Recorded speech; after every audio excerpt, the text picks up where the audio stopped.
And there was a conversation like that between the Qadi Abdul Jabbar, which is a grand Mu'tazili figure, with the Ustad Abu Ishaq al-Isfaraini, who is also a grand Ashari figure.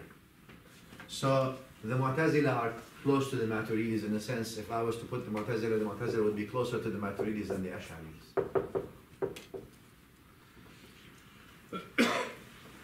And the Qadi Abdul Jabbar, obviously the Mu'tazilis, I don't want to go into them too much here because I need to finish your text.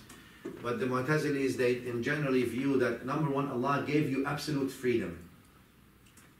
Absolutely. Gave it to you. It's yours. Number two, they believe, obviously, because of that, Allah does not will for evil things to happen in that sense. You do them. Because of your free will, you cause mayhem. And when you cause mayhem and confusion, guess what? There's consequences for that.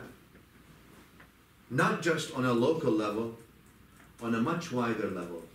When you cause dhulm in one area of the world, it affects everything in the universe, not just your world, the universe. That's from a Sufi perspective now. Not from a Mu'tazili perspective. Mu'tazili are not that Sufis. But they say, it affects everything around you, so it changes and imbalances things.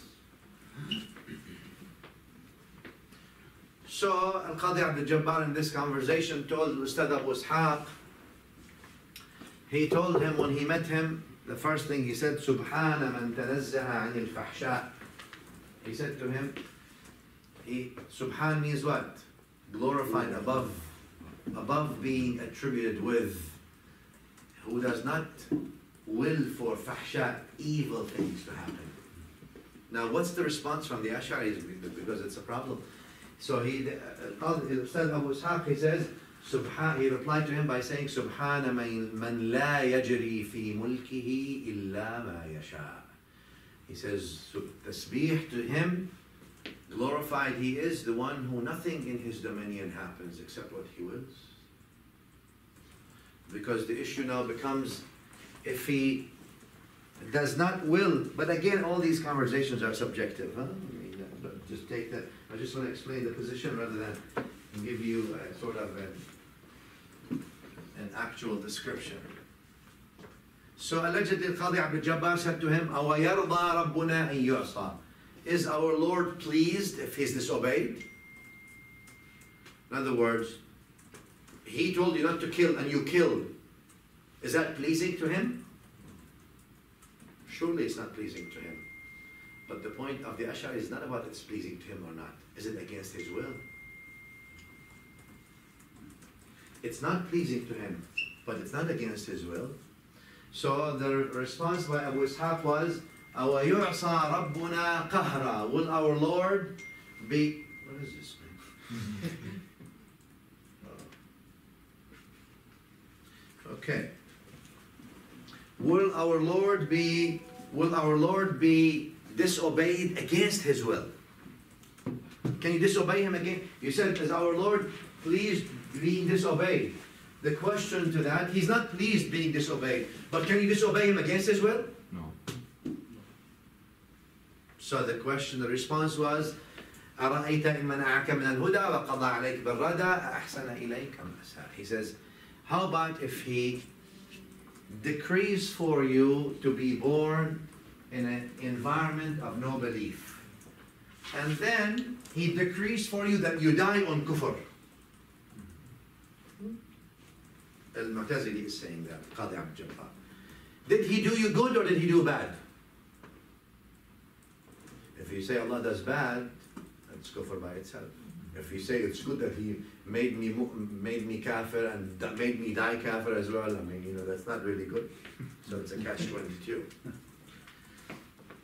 So the Ustad Abu Ishaq, he replied to him by saying, he says, إِن مَنَعَكَ مَا هُوَ لَكَ فَقَدْ أَسَاءَ. If he deprives you from that which is yours, your property, then he has done you wrong. Other than that, فَهُوَ يَفْعَلُ فِي مُلْكِهِ مَا يَشَاءُ. He does in his property whatever he wants. So the Ash'ari view is that you are the property of Allah. And by being His property, you really have no say. And whatever He does is just. Because it is just that one does with His property whatever He wants. Just like nobody bothers you with what you do on a creation level now, with your property. Hey, that's mine. I do whatever I want. You know? You're Allah's property. He does with you whatever He wants. And the Ash'ari say that's just.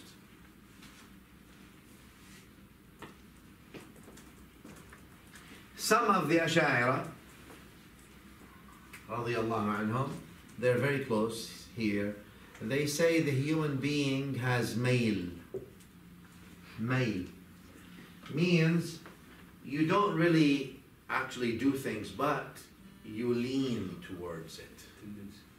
Just that leaning towards making a choice. You can't really make a choice. You're executing just His will. But you have a small space by which you lean towards doing something. That's all you can do. That leaning itself makes you accountable. Because the execution is not yours. You're not enabled to make a choice. But you have a space of, at a thought level, inclination towards some. That inclination makes you accountable. To the Maturidis, Allah subhanahu wa ta'ala enabled you to make a choice. Gave you the power, or not gave you the power, enabled you of making a choice between good and bad, equally so. Fully. Based on your choice, you're accountable. You do good, great. You're going to be rewarded. You don't do